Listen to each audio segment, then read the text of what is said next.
Do you want to know? Hey everyone, hope you all are doing great and welcome back to my daily vlog. আমি সকাল সকাল উঠে ready হচ্ছিলাম কারণ সেদিন যাব খালামণির বাসায়। আর এখানে অরিও জানালায় উঠে সব গাছপালা নষ্ট করে।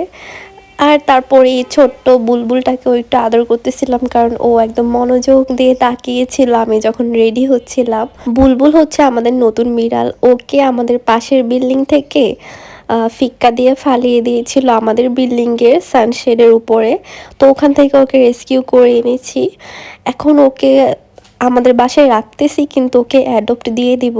তো কেউ যদি নিতে ইন্টারেস্টেড হন, ও হচ্ছে মেল ক্যাট আর এজ মেবি 1.5 থেকে 2 মাসের কাছাকাছি হবে। যাদের বিড়াল পালার এক্সপিরিয়েন্স আছে বা বাসায় বিড়াল অ্যালাউ করবে, শুধু তারাই মেসেজ দিবেন, কারণ আমি কয়েকটা অ্যাডপশন গ্রুপে পোস্ট করেছিলাম আর আমার একদম আলতু ফালতু মেসেজ এসে ভরে গিয়েছে।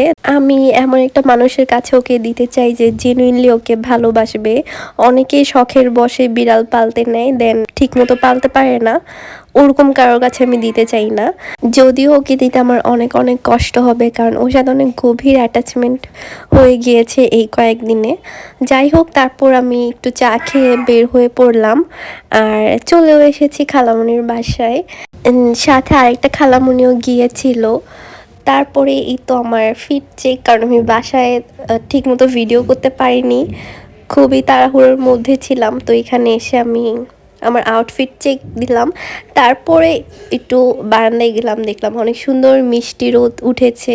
তারপরে খালামণি চা বানাতে বসালো আর আমি এখানে একটা সোয়েটার নিয়ে এসেছিলাম, যেটা আমার ওরকম পরা হয়নি, কিন্তু কিভাবে যেন 2-3 জায়গা দিয়ে একটু ছিঁড়ে যায় বা কেটে যায়, ছোট ছোট হোল তৈরি হয়। সেখানে আমার কিছু তো একটা করতে হবে, কারণ তো ফেলে দেওয়া যাবে না। তো আমি নিশাদের কাছে নিয়ে যাই যে এখানে কিছু ফুল টুল কিছু একটা বানায় দাও। তো আমাকে এখানে সুন্দর সুন্দর কিছু ফুল বানিয়ে দিচ্ছিল। আর তারপর খালামণি চা বানিয়ে আনে আর আমরা সবাই রোদের সামনে বসে চা খাচ্ছিলাম। এটাই হচ্ছে শীতকালের একটা প্লাস পয়েন্ট। এছাড়া আমি আর কোনো ভালো দিক দেখি না শীতকালের। এই সুন্দর একটা মিষ্টি রোদ থাকে, এটাই আমার ভালো লাগে।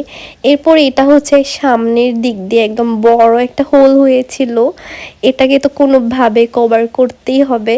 তো ও সুন্দর একটা ল্যাভেন্ডার ফ্লাওয়ার এখানে এঁকে না তো বানিয়ে দিচ্ছিল। এটা হচ্ছে একটা পারফেক্ট এক্সাম্পল যে কেউ আমাকে ভেঙে দিলে বা আমার বোন বা আমার কাজিনদেরকে কষ্ট দিলে বা কিছু করলে আমরা একসাথে হয়ে আমাদেরকে আরও সুন্দরভাবে তৈরি করতে পারি। আর এটা হচ্ছে আরও একটা এক্সাম্পল যে আজকালের যুগের পোলাপান কোথাও ঘুরতে আসলে এক একজন যার যার ফোন নিয়ে একদম পড়ে থাকে। অ্যান্ড এটা হচ্ছে ফাইনাল লুক। এটা এত এত এত সুন্দর হয়েছিল যে মানে আমি লাকি যে ওটা ছিঁড়েছিল। যদি না ছিঁড়তো তাহলে ওটার সাথে কিছু করতাম না আর এত সুন্দর একটা আউটপুটও বের হতো না। আমি জাস্ট এটার প্রেমে পড়ে গিয়েছি। এই সোয়েটারটার সৌন্দর্য আরও 2 গুণ 3 গুণ 4 গুণ একদম 1000 গুণ বেড়ে গিয়েছে। আর আমি ভাবছি যে আমি পুরোটা সোয়েটার এরকম ফুল করব নাকি এই একটাই রাখবো। আপনারা একটু আপনাদের ওপিনিয়ন জানিয়েন।